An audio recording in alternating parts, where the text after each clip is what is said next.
Nagbabalik na naman ang inyong tagapaglingkod ng mga balita at pawang katotohanan lamang. Naging mainit nga na usapin sa mundo ng social media. Talaga naman hindi nga nakawala itong sikuting ng norte na ito at Lisa Danas at Tambalslos. Matapos ngang mahukay ang mga kalansay sa kanilang kapaligiran, ay agad nga itong inimbestigahan ng hukuman. Ngayon nga ay hindi sila makakawala dahil talagang marami pang natatagpuan ng mga bangkay sa kanilang mga lupain. Dito nga natin mapapansin na talagang pinag-aaralan pa talaga ito ng mga forensic science na talagang kung lahat ay kasabwat nga ba sikuting ng norte na ito. Kung dito nga natin makikita, talagang kalunos-lunos nga ang kinamatay ng mga ito dahil talagang pinahirapan sila ng husto at meron pang mga bago na mga nahuhukay na mga bangkay. Ayon nga sa mga otoridad, posibleng marami pa silang makukuha at konektado nga ito lahat kay Kuting ng Norte at Lisa Tanas. Ngayon nga ay hindi napapakawalan pa ng ating mambabatas ang kinakakatakutan lamang ng mga investigador na ito. Marami na silang mga ebidensya, marami silang pruweba, ngunit ang kinakatakot at inamin nga nila ay kung ang kataas-taasan ay ire-reject ang mga ebidensya laban kay Kuting ng Norte dahil ayon sa naging pahayag ng isang mambabatas na talagang nag-iimbestiga ay talagang hawak ni Kuting ang malawak na organisasyon sa bansang Pilipinas. Well mga kaibigan, para nga sa karagdagang impormasyon, panoorin nga natin ang buong video at kung bago ka pa lamang sa aking channel, huwag kalimutan i-click ang subscribe button at notification bell para lagi kang updated sa ating mga bagong video. At para sa solid viewers natin dyan, maraming salamat sa walang sawang pagsuporta. Kaya nga walang iwanan ng FGF eh. So, nisip ko baka orderan itong mga tropa ng ibang opisyal. Susunod lang yan kasi trabaho lang nila eh. Mas maganda ako na lang nandoon. Para malaman ko kung may utos ba na pagpapatayin yung mga tao sa EDSA o kaya kuhanin yung radio station ni John Kitley, which was the primary mission nung tao, nung kumpanya. Nakailang beses sakay baba sa 6x para pumunta doon sa pwesto ni John Kitley sa Bimapa, doon sa Santa Mesa, sa RJ building. Doon sa building ni Ramon Jacinto, nandoon. Kasi nandoon yung defense radio station at the time. Nagme-maintain ng armed forces noon yung defense establishment ng radio station para ma-inform yung utak ng mga tao. So yun yung kwento. I decided na to stay with the troops. And wala akong pakialam sa Cory Marcos Sr. Wala akong pakialam. Pakialam ko, masaktan ng taong bayan. Ngayon, ito na naman, putragis. Ito na naman. Wala kang pakialam, Marcos. Wala kang pakialam, Marcos. Bahala ka sa buhay mo, ma-overdose ka. Wala kang pakialam, Inday Sara. No? Politika to eh. Pero ang pakialam ko, taong bayan. Hindi kayo magkasakitan. Ang pagkakaiba lang, meron pagkakaiba eh. Cory Marcos Sr. Si Cory, tumakbo pa lang. Housewife ng pinatay na Ninoy Aquino na ina-idolize ng tao. Magaling magsalita eh, senator. So, si Cory parang ang last hope ng taong bayan. Pero dahil sa popular siya at baka matranslate yung boto ni Ninoy, yung sikat, pagkasikat ni Ninoy kay Cory Aquino, kaya yung opposition nagpolarize kay Cory Aquino, the housewife. At kinalimutan, sinantabi yung next in line, which was Laurel. Ayaw nila kay Laurel kasi parang traditional politician. Ngayon, kwak, ganon. Traditional. Si Cory is someone new, pero ang question, housewife lang yan. Okay? But the rest is history. Siya yung na-install, pumasok si Cardinal Sin. tulungan nyo yung armed forces na nag-defect. There were about probably at most 2,000. Mga malaki na yon. Oversized na yan, 2,000. 2,000. Compared to 120,000, wala pa yata nun eh. 80,000 pa lang at that time. No, 55 million pa lang ang population ng Pilipinas noon. So siguro mga 60,000 lang ang armed forces at that time, 60 to 80,000. So, ano pagkakaiba? What you have now is Duterte, Sara, na hindi housewife, na tipong wala pang ginagawa. Nag-serve na siya na mayor, 2-termer. Nag-serve siyang vice president, second in command. Nag-DepEd siya, number 1 agency. Number 1 politician sa survey. At wala kang makikita na masamang ginawa except yung ginagawa nitong Quadcom, binibira siya, 125 million. Na yung 125 million, tarantado kayo Quadcom, presidente ng Pilipinas dapat ang question ninyo. Pera niya yun eh. Ibinigay kay Sara. Pero kung for all intents and purposes, pagka binigay mo yung pera sa vice president mo, meron kang instructions. Kasi confidential fund eh. Paano mo i-clear yung pera kung hindi mo alam kung paano gagastusin yung pera? Gago ka pala eh. Pinapakita mo, tanga kang presidente. Itong Quadcom na to, tanga rin. Bakit hindi nyo tanungin si Bongbong Marcos? Siya dapat eh, ang impeach. Siya dapat. Bakit nyo nilabas yung 125 million 11 days? Ibig sabihin, maliwanag kay Marcos kung paano gagamitin yung pera. Because, kung ikaw matino kang opisyal ng gobyerno, presidente ka ng Pilipinas, meron kang kiniklear na bilyon na pondo, bibigay mo yung 125 million sa vice president. O ito, gamitin mo yan. Love you, Itday, gamitin mo. Putang ina ka. Budol ako, Itday. O yan, gamitin mo.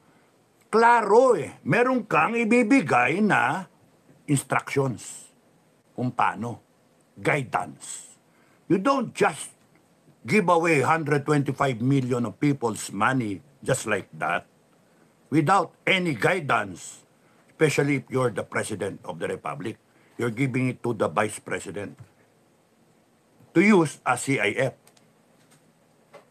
Tarantado tong Congress na to, tarantado tong Presidente natin. At kayong mga nagdedepensa dyan sa Presidente at saka sa Congressman, go ahead, depensahan nyo doon. Pagkadating ng takdang panon, pagka nagrevolusyon, kumampi kayo dyan. Kampihan nyo, hindi yung panay salita kayo pagdating ng patayan na, ng barilan. Oh, mawawala kayo. You die for your belief. You die for your country. Di ba? Kung talagang totoong Pilipino kayo, you die for the Philippines. Yung the evil side of the Philippines.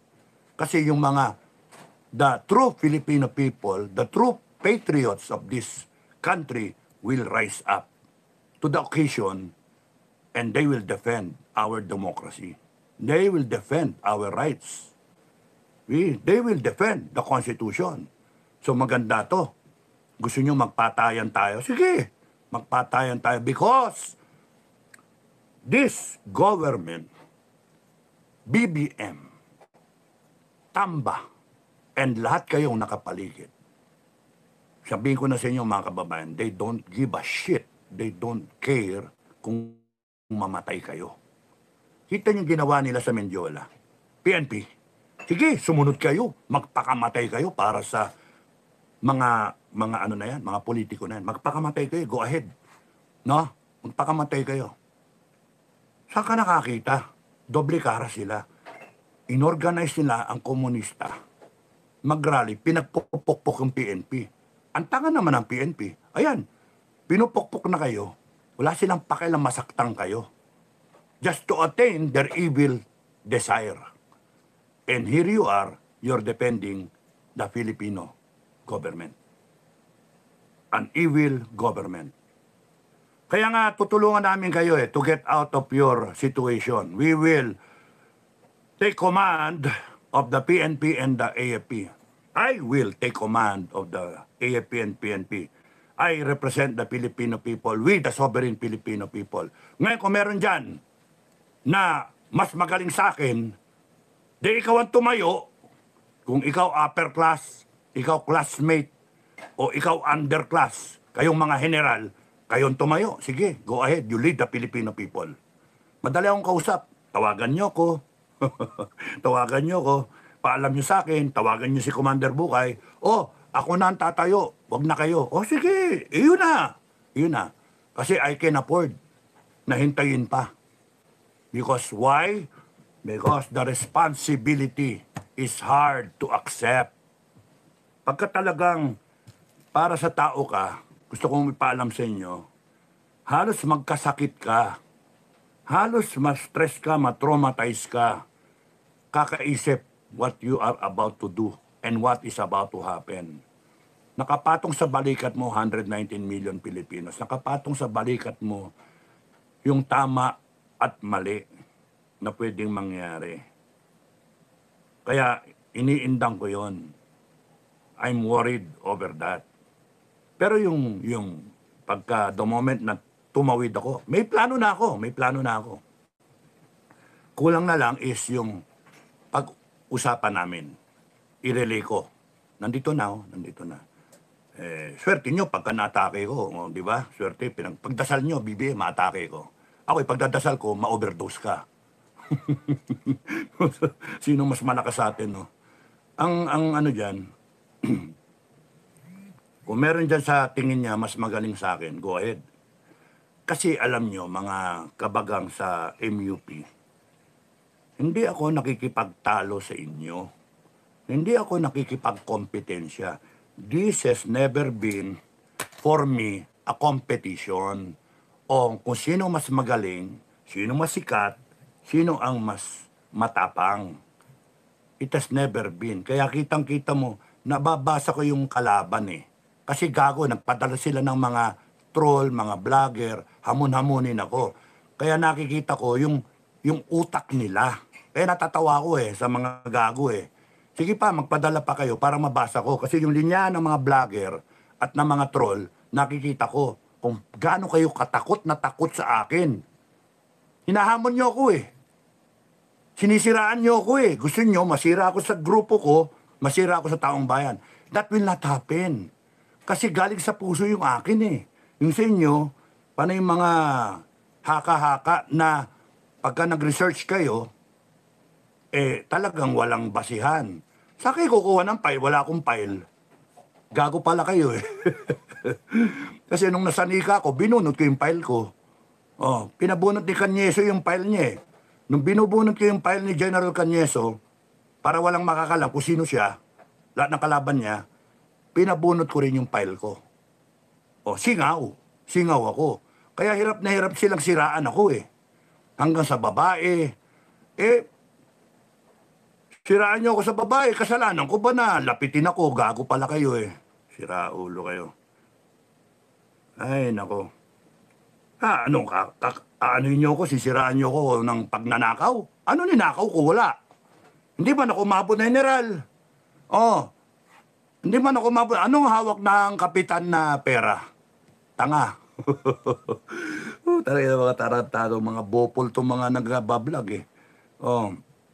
Tapos yung mga nagsasabi, wala akong ginawa. Ano walang ginawa? Ang dami kong ginawa para sa bansa. Si Paduano nga, late lang yan pumasok. O hindi, nayari ko yan eh. Late lang yan pumasok. 95, tama-tama. Umalis na ako, 92, 95. Paalis na ako nun eh. Wala na akong, nakarami na ako nun. Kaya, kahit anong isipin ninyo na ano sa akin, ibabato, wala kayo makita ibabato sa akin. Kaya banat ninyo, character assassination na lang, personalan na lang. Painitin nyo na lang ulo ko. Hindi. Ang problema nyo ngayon, pagka nag-death penalty, pati kayo mamamatay. Oh. Kasi, sino maglalagay ng death penalty? Kami. Kami. RevGov tangina nyo, lahat kayo patay. Akala nyo, pinalilista ko kayo. Pinalilista ko kayo. Screenshot. Oh. Kaya sige, magsalita kayo. Kasi moment kayo nagsalita, laban sa akin, laban kay Metran, laban sa FGF, laban kay Sara Duterte. Yari kayo, nasa listahan na kayo. So you better make up your mind. Pick a side. Doon ba kayo, kalimutan yung politika, doon ba kayo sa taong bayan nagalit sa droga, sa komunista, at sa plunderer, sa magnanakaw, at sa gumagamit ng batas para supilin ang taong bayan, o doon kayo sa kabila na siyang gumagawa niyan lahat? Simple. Kung doon kayo sa kabila, you die for them. Yun lang ang requirement ko sa inyo. You die for them. You better pick up a weapon and you shoot us when we come for you. Ganun kasimple. Kasi kayo, hindi kayo desidido Pera-pera kayo Kami desidido. Sasagipin namin ang Pilipinas. Sasagipin namin ang future generations ng Pilipino. Ha? AFP-PNP, bibigyan namin kayo ng leeway. Kasi gusto rin namin malaman kung AFP kayo o PNP kayo ng taong bayan. Ganun kasimple, di ba? Gusto naming malaman. How will we do that? Simple, we take command of the AFP and the PNP. We will take command. It's coming. And it will happen. Sinasabi ko na sa inyo. Yung iba nagsasabi sa akin, Sir, advice, huwag niyo na ikwento. Hindi kayo nag-iisip Huwag niyo akong pangunahan. Kaya ako sinasabi sa vlog, para may pag-isipan nga ng lahat ng taga-AFP at taga-PNP. Mula sa general hanggang sa private. Pakinig kayo Galit ako.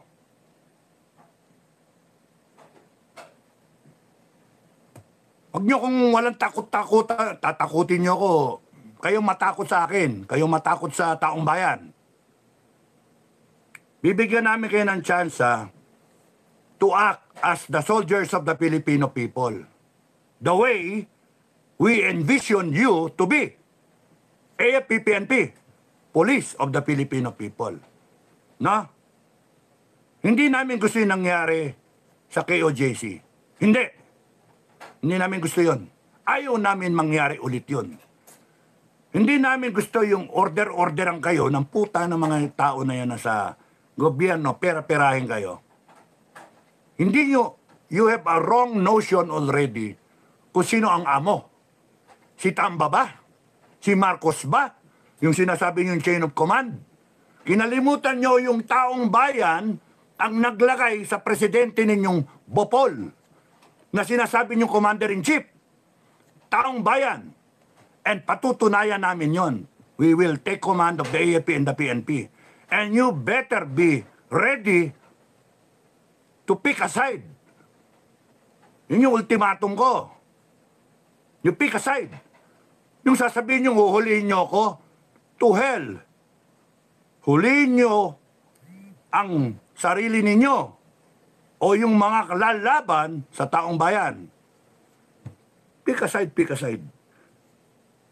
Taong bayan nagpapasweldo sa inyo, taong bayan ang dahilan kaya kayo nandyan to serve and protect. All power, all authority emanates from the people. At tapos babanatan nyo, government, gago. The government is supposed to protect the people. Anong ginagawa ng government? Ninanakawan ng taong bayan. Lagada pang droga. May pronouncement pa kayo na okay lang ang droga sa mga nagpupuyat. Putang inang. Sinong di magagalit doon? Galit ang taong bayan. At kung kayo may disconnect sa nangyayari, sinasabi ko na nga ngayon. We will give you a chance to be the heroes of the day.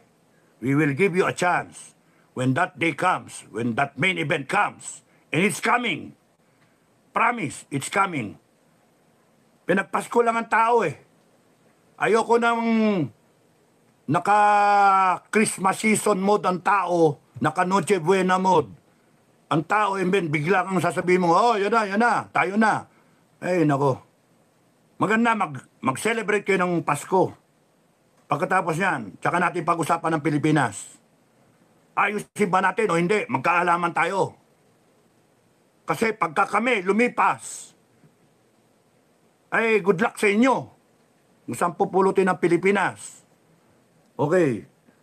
So, we're giving you a chance to shine for in history or to be written in history as the last armed forces, last PNP. Because if you do not show your loyalty to the Filipino people, we will disband you.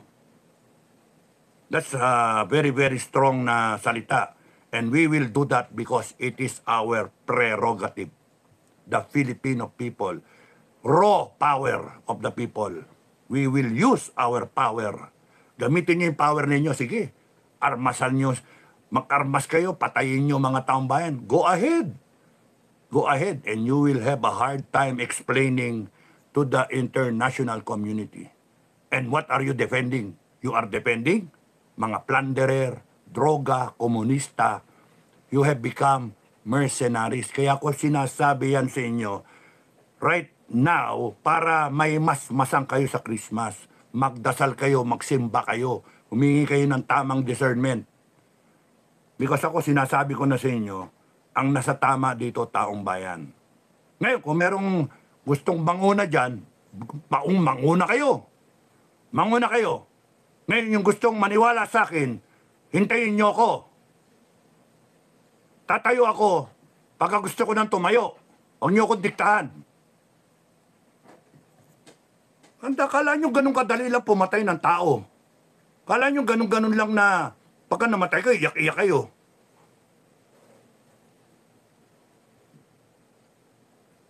Pagka nagkabarilan na baka takbo-takbo kayo. Tapos ang magiging sagot ng kabila niyan, guluhin. Guluhin yan. Kaya nga, I will, my plan is, ba't ko ba sasabihin sa inyo? Pagka nandun na ako. So, yun. Ngayon, kung kunyari hindi kayo kumabit sa taong bayan, hindi kayo magdepensa sa taong bayan, maliwanag. Then, the next order is, you relieve each other. You find somebody. You polarize to that commander. Both sides, AFP, PNP. Maganda sana, General Browner, General Marbel, lumabas kayo as a true-blooded PMAer. And you show to the people what you are made of. Yung true character ninyo. Para sa taong bayan. Huwag kayong mananakot pa na susupilin niyo yung taong bayan. Hindi ako natatakot sa ganun. Doon tayo sa tama. Ganun kasimple.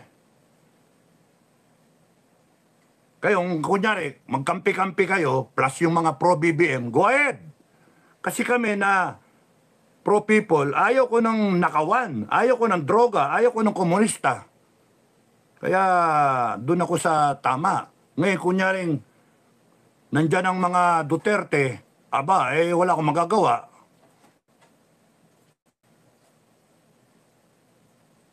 Pero I will follow the Constitution. Yun sa akin. Kung agree ako, kinakailangan may mabago sa Constitution.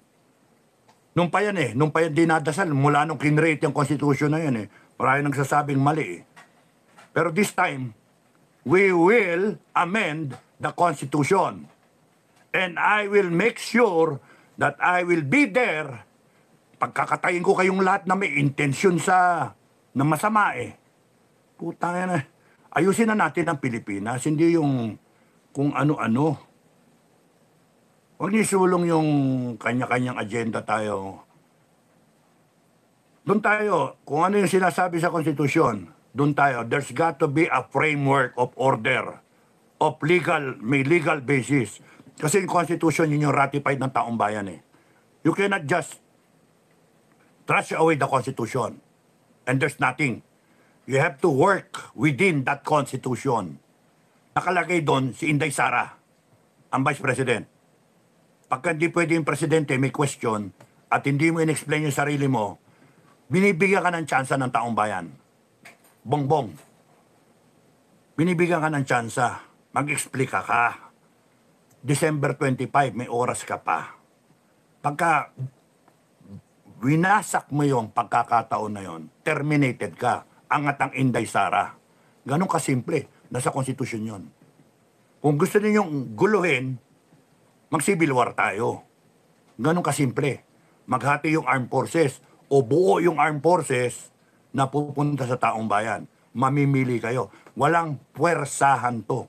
Each to his own will sa inyong paniniwala. Retired, P-Mayor, non-PM Mayor, Integre, OCS, mga enlisted men, retired, you have your own free will. Walang pilitan kung saan kayo.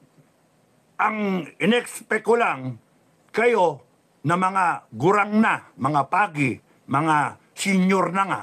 Yung iba nga, mamamatay na eh. Sorry pero gusto pang lumahok, gustong sumali. Ituwid lang ang Pilipinas. Kasi yun yung bottom line. In our lifetime, pwede ba kayo ex-military or active military or retired civilian o active na nagtatrabaho civilian OFW, pwede ba?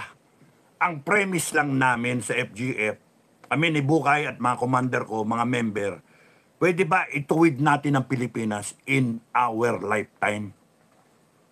Let's do away with drugs, communism, nakawan, di ba? Pwede naman tayong maayos yung takbo ng gobyerno. Ayusin na natin kasi napag-iwanan tayo, pinagtatawanan tayo ng ibang bansa. Yung OFW natin, di ba kayo naawa? Mag-abroad sila parang magpaka-alila sa ibang tao. Kasi nakikita nila ang Pilipinas kawawa. Tapos sila yung bumubuhay sa Pilipinas. Kawawa eh. Kaya nga kung meron tayong magagawa in our lifetime, let's get rid of all this bagahe. We cannot move forward with so many unused clothing, mga skeletons in the closet. Tanggalin na natin lahat. No? Kaya damay kayo mga vlogger na mga bayaran, mga troll, kayong lahat ng corrupt na politician, kayong mga nagpo-pro BBM na hindi marunong tumayo sa sarili niyo, kakampi pa kayo sa mali. You signify your intention. Mamili kayo, pick a side. Doon ba kayo sa taong bayan, doon ba kayo sa tama? Katotohanan, katwiran, katarungan. KKK is a movement already. Katwiran, katotohanan, katarungan. Sino may katwiran? Tama ba'y magdroga ka? Wala, mali. Tama ba magnakaw ka? Tama ba yung ginagawa nila? Lahat ng pondo, hindi mo malaman ano na nangyari. Tama ba yung Resolution 10? Di ba? Mali, wala sa katwiran. Tama ba yung mag-contempt ka na mag-contempt ng mga resource speaker? Si General Wilkins, puta na yan, Wilkins Villanueva. Katinu-tinu yan, katinu-tinu yan. Puta, kilala ko yung tao. Maggago kayo. Ha? Tumayo yung PMA class niya. Tama yan, mga amigo, kabalyero, tumayo kayo, paglaban niyo yung mista nyo. Buti kayo, yung mista ninyo, pinaglalaban nyo. Yung mga mista ko, hindi ako pinaglalaban. Eh kung pwede nga, dyan ala ako sa klase ninyo, mag-class 86 na lang. Pagka in-expel ako ng class 83, pwede ko dun sa klase nila Bato, 86, mga plebo namin, o dun ako sa class 88. Maraming tatanggap sa akin siguro. Honorary. Putang ina. Sinusuka ako ng klase ko, hayop. Kasi, meron isang presidential security advisor. At merong isang presidential advisor sa military concerns. Oh. Imagine, porke ba may pwesto yung tao? Ano kalimutan ninyo yung katwiran? Meron namang mga kumakampi sa akin mga mista. Maraming salamat sa inyo mga mista. Tanda